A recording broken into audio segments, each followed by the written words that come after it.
Hi hello అందరికీ నమస్కారం అండి. Welcome to talks with me. ఎలా ఉన్నారండి అందరూ? నేనైతే చాలా అంటే చాలా బాగున్నాను. మీరందరూ కూడా ఇంకా బాగున్నారని మనస్ఫూర్తిగా కోరుకుంటున్నాను. కొత్త ఉద్యమంలో సరికొత్త ఆశలతో మరొక రోజులోకి మనందరికీ స్వాగతం అండి. ఇవాల్టి వీడియోలో సెప్టెంబర్ నెల యొక్క బడ్జెట్ ప్లాన్ అండి. నేను నాకున్నటువంటి బడ్జెట్లో ఏ విధంగా బడ్జెట్ ప్లాన్ వేసుకున్నాను అనేది మీ అందరితో పాటు షేర్ చేద్దాం అనుకుంటున్నాను. వీడియోస్ నచ్చితే కనుక ఈ ఛానల్ని సబ్స్క్రైబ్ చేసుకుని సపోర్ట్ చేస్తారని మనస్ఫూర్తిగా కోరుకుంటున్నాను. అలానే వీడియోస్ మీ అందరికీ నచ్చి యూస్ఫుల్గా ఉన్నాయి అని అనిపిస్తే ఒక చిన్న లైక్ ఇవ్వండి. మీ విలువైనటువంటి సజెషన్స్ని నాకు కామెంట్ సెక్షన్లో తెలియజేయండి. ఇక ఆలస్యం కాకుండా టాపిక్లోకి అయితే వెళ్ళిపోదాము. ప్రతి రూపాయికి మనకి ఒక లెక్క అయితే కంపల్సరీ ఉండాల్సిందేనండి. అలానే ప్రతి నెల ఖర్చులు ఒకేలా ఉండవు. ఎందుకంటే ఉదాహరణకి లాస్ట్ మంతే చూడండి, వరలక్ష్మి వ్రతం అది వచ్చింది. మనం చీరలు కొన్నా, గోల్డ్ కొన్నా, సిల్వర్ కొన్నా కొంచెం మనం అనుకున్న దానికన్నా కూడా ఒక 100 రూపాయలు గోల్డ్కి కావచ్చు, సిల్వర్ కావచ్చు ఎక్కువే పెట్టాల్సి వస్తుంది. అలానే ఈ నెలలో చవితి వచ్చింది కదండి. వినాయకుడి చవితికి చందాలు ఇవ్వటం, వినాయకుడికి మనం ఇంట్లోనే డెకరేషన్ చేసుకోవడానికి పువ్వులు తీసుకోవడం, పాలవెల్లి కట్టడానికి ఫ్రూట్స్ తీసుకోవడం, ఇలా చెప్పుకుంటూ పోతే ఒక్కొక్క నెలలో ఒక్కొక్క విధమైనటువంటి ఖర్చులు అందరికీ ఉంటూనే ఉంటాయి కదా. కాబట్టి ప్రతి ఒక్కళ్ళు ప్రతి నెల కంపల్సరీ బడ్జెట్ అంటూ వేసుకుంటే మనకి ఎక్కడ ఖర్చు పెట్టాము అనేది ఈజీగా తెలుస్తుందండి. కాబట్టి ప్రతి రూపాయికి లెక్క ఉండేలాగా ఆర్థిక ప్రణాళికను మనం ఎప్పుడూ కూడా రూపొందించుకోవాలి. అప్పుడే మనం అప్పుల్లో పడకుండా ఆర్థికంగా నిలదొక్కుకోగలుగుతాము అనేది నా అభిప్రాయము. ఎవరినైనా నెలకి ఎంత ఖర్చు అవుతుంది అని అడిగితే ఎంత వస్తుందో తెలుసు కానీ ఖర్చుకి లెక్కేముంది, ఆదాయం కంటే ఖర్చు ఎక్కువే అని మాత్రం తెలుస్తుంది. అయినా అవసరాన్ని బట్టి ఖర్చులు మారుతూ ఉంటాయి కదా అని ఇలాంటి సమాధానాలు ఈ రోజుల్లో చాలానే వస్తున్నాయండి. అలా కాకుండా మనం బడ్జెట్ వేసుకుంటే ఎక్కడ ఎలా ఖర్చు పెడుతున్నాము అనేది మనకి ఖచ్చితంగా ఒక అంచనా అయితే వస్తుంది. ఎవరికొచ్చిన శాలరీలో వాళ్ళకి తగినంత బడ్జెట్ అనేది వేసుకుంటే మనం పొదుపు చేయడానికి కాస్త ఆ బడ్జెట్ అనేది ఉపయోగపడుతుంది. ఇక ఈ నెల మా బడ్జెట్ విషయానికి వస్తే నేనైతే స్టార్టింగే వినాయకుడి చవితికి సంబంధించినటువంటి చందానైతే తీసేస్తున్నానండి. మేము గత 4 సంవత్సరాల నుండి 1, 2, 3, 4 అనే చందానైతే వినాయకుడి చవితికి ఇస్తున్నాము. అంటే 1234 రూపాయలు అయితే ఇస్తున్నామండి. ఇది కూడా మా ఆర్థిక బడ్జెట్లోంచే వెళ్ళాలి కాబట్టి ఈ నెల ఇది కూడా బడ్జెట్లో రాస్తున్నానండి. ఎందుకంటే ఇది కూడా మన మనీలోంచే తీయాలి కాబట్టి ఇది కూడా రాసుకుంటున్నాను. అలానే ఈ నెల పాల బిల్లు అండి. ఈ నెల పాల బిల్లును అయితే తీసేస్తున్నాను. ఇవి సాధారణంగా ప్రతి నెల ఉండే ఖర్చులే, కాకపోతే ఒక్కొక్క నెల పెరుగుతూ ఒక్కొక్క నెల తరుగుతూ ఉంటాయి కాబట్టి. ఇక రెండవది గ్యాస్ అండి. గ్యాస్కి నేను లాస్ట్ మంత్ తీయలేదు, మీరు గమనించే ఉంటారు. లాస్ట్ మంత్ నేను బియ్యానికి తీసానండి 1500. ఈ నెలలో గ్యాస్కి అయితే తీసాను. ఇక మూడవది కరెంట్ బిల్ అండి. ఈ నెల 350 రూపాయలు అయితే కరెంట్ బిల్ అయితే తీసానండి. లాస్ట్ మంత్ 300 వచ్చింది, ఒక 50 రూపాయలు అయితే ఎక్స్ట్రా తీసాను. ఇక నాలుగవది పూజకి సంబంధించినటువంటి పువ్వులకు కానీ పాలీకి సంబంధించినటువంటి ఫ్రూట్స్ కానీ కొంటూ ఉంటాం కదా, దానికోసమని చెప్పేసి ఒక 1500 అయితే తీస్తున్నాను.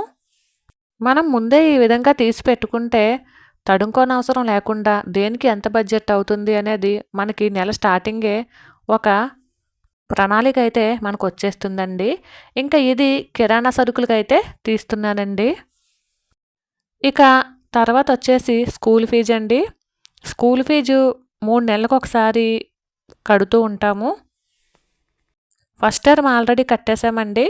సెకండ్ టర్మ్కి ఇప్పటి నుంచి పక్కన పెడితే మనకి మళ్ళా 3 నెలలకి కరెక్ట్గా అట్లా సరిపోతాయండి సెకండ్ టర్మ్ ఫీజు కట్టడానికి. అందుకని స్కూల్ ఫీజు కూడా నేనైతే తీసి పక్కన పెడుతున్నాను. ఇక తర్వాత విషయానికి వస్తే నాన్ వెజ్ అండి. నాన్ వెజ్కి కూడా నేనైతే కొంత మనీని తీసి పక్కనైతే పెడుతున్నాను. ఈ విధంగా మనకు వచ్చినటువంటి మనీని కొంతగా విడివిడిగా ఒక ప్రణాళిక ప్రకారం ఖర్చు పెడితే ఆర్థికంగా మనం నిలదొక్కుకోవడానికి పునాది ఇక్కడి నుంచే పడుతుంది అనేది నా అభిప్రాయం అండి. ఇక ఈ మనీ వచ్చేసి కూరగాయలకైతే తీస్తున్నానండి, వెజిటేబుల్స్‌కి. అలానే ఈ మనీ వచ్చేసి ఫ్రూట్సు, అలానే స్నాక్స్, అలానే పానీపూరి అవి నెలకొకసారి తింటూ ఉంటాము అని చెప్పేసి అన్నాను కదా! దానికి, రెస్టారెంట్‌కి అన్నిట్లికి కలిపైతే తీసేసాను.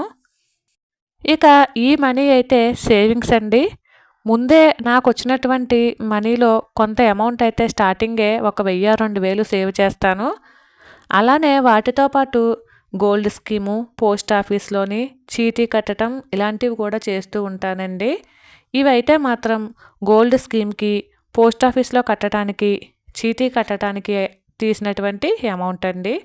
ఇందులో ఒక 1500 ముందే నేనైతే తీసి పక్కన పెట్టేస్తున్నాను. అది కూడా ఇందులోనే ఉంది.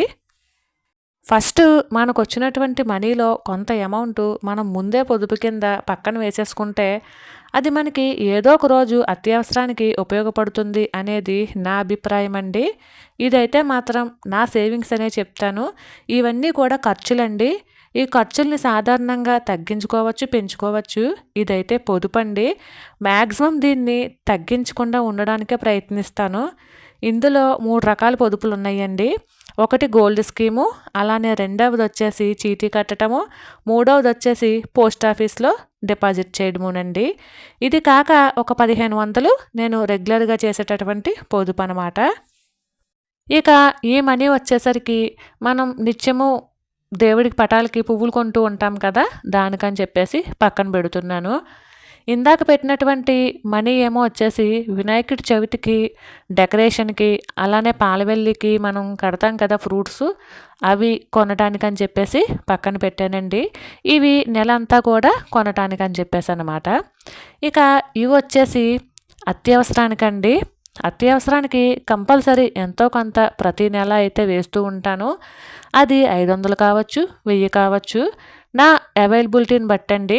ఇప్పుడు ఈ నెల ఉంటే వినాయకుడి చవితి వచ్చింది కాబట్టి నాకు పూజకి కానీ, చందాలు ఇవ్వడానికి కానీ వీటికి కొంత మనీ ఖర్చు అవుతుంది కాబట్టి ఈ నెల అత్యవసరం ఒక 1000 రూపాయలు మాత్రమే వేస్తున్నాను. ఒకవేళ ఈ ఖర్చులేమీ లేకపోయినట్లయితే నేను ఒక 1500 కానీ, 2000 కానీ అత్యవసరానికైతే వేస్తూ ఉంటానండి. ఇక తర్వాత విషయానికొస్తే ఖచ్చితంగా నేను బట్టలకి ఒక 1000 లేదా 2000 పక్కన పెడతాను. ఇదివరకైతే 500 పెట్టేదాన్నండి. ఇప్పుడు శాలరీ కొంచెం ఒక 5000 పెరిగింది కాబట్టి నేను బట్టలకి ఒక 1000 రూపాయలైతే తీసి పక్కన పెడుతున్నాను. ఇలా ప్రతి నెల కూడా మనం కొంత అమౌంట్ బట్టలకి తీసి పక్కన పెట్టడం వలన మనకి అప్పటికప్పుడు ఏదైనా ఖర్చు రావచ్చు. అంటే ఇప్పుడు ఉదాహరణకి ఏదైనా ఫంక్షన్ తగలొచ్చండి. మనం పెట్టుబడి పెట్టే బట్టలుంటాయి. అలాంటప్పుడు తడుముకోకుండా ఉంటదని చెప్పేసి నేను బట్టలకైతే తీస్తున్నానండి. బట్టలకు ఒక్కదానికే కాదు, కానీ నేను బట్టలకని చెప్పేసి తీస్తున్నాను. సడన్‌గా ఏదైనా చిన్న ఫంక్షన్ తగిలినా, అలాంటప్పుడు ఏదైనా గిఫ్ట్ కొనడానికి మనీకి మనం తడుముకోక్కలు లేకుండా ఉంటుందని బట్టలు ఉద్దేశంతో తీస్తున్నానండి. ఇక ఇవొచ్చేసి వినోదానికండి. అంటే ఇది ఖర్చు పెట్టొచ్చు, ఖర్చు పెట్టకపోవచ్చు. అందుకనే పక్కన పెట్టేశాను. అంటే ప్రతి నెల వినోదాత్మకంగా ఉండాలి అనుకోవడం తప్పులేదు కానీ, ప్రతి నెల కుదరదు కదండీ బయటికెళ్ళడానికి. వెళ్ళినప్పుడు ఉంటాయి అనే ఉద్దేశంతో పక్కనైతే పెడుతున్నాను. ఒకవేళ వెళ్ళకపోయినట్లయితే ఆ 700 కూడా పొదుపులోకొచ్చేస్తాయి. ఈ విధంగా మనకొచ్చినటువంటి శాలరీలే కొద్దో గొప్పో మనం చిన్నదో, పెద్దదో ఏదో ఒక విధంగా బడ్జెట్ అంటూ వేసుకుని, ఒక ప్రణాళిక ప్రకారం మనమైతే చక్కగా ఇంటి బాధ్యతలను మెయింటైన్ చేయొచ్చండి. ఈ మొత్తం అమౌంటు 17,500 అండి. నాకు మా వారిచ్చినటువంటి 17,500లో నేను ఈ విధంగా కొంచెం పొదుపుకి, అలానే ఇంటి ఖర్చులకి మనీని ఒక బడ్జెట్ ప్రణాళిక అనేది చక్కగా వేసుకున్నాను. ఇంకా ఇందులో ఏమన్నా మిగిల్చానా అనేది మీకు ఈ నెలాఖరున వీడియో అయితే చేసి పెడతానండి. మీరు కూడా మీకొచ్చినటువంటి దాన్ని చక్కగా ఒక ఆర్థిక ప్రణాళిక వేసుకుని మంచిగా మనీనైతే పొదుపు చేసుకోవచ్చండి. మరైతే ఇదేనండి ఇవాల్టి వీడియో. ఈ వీడియో కనుక మీ అందరికీ నచ్చినట్లయితే please like, share and subscribe. మరైతే ఉంటాను. Thank you for watching. Bye.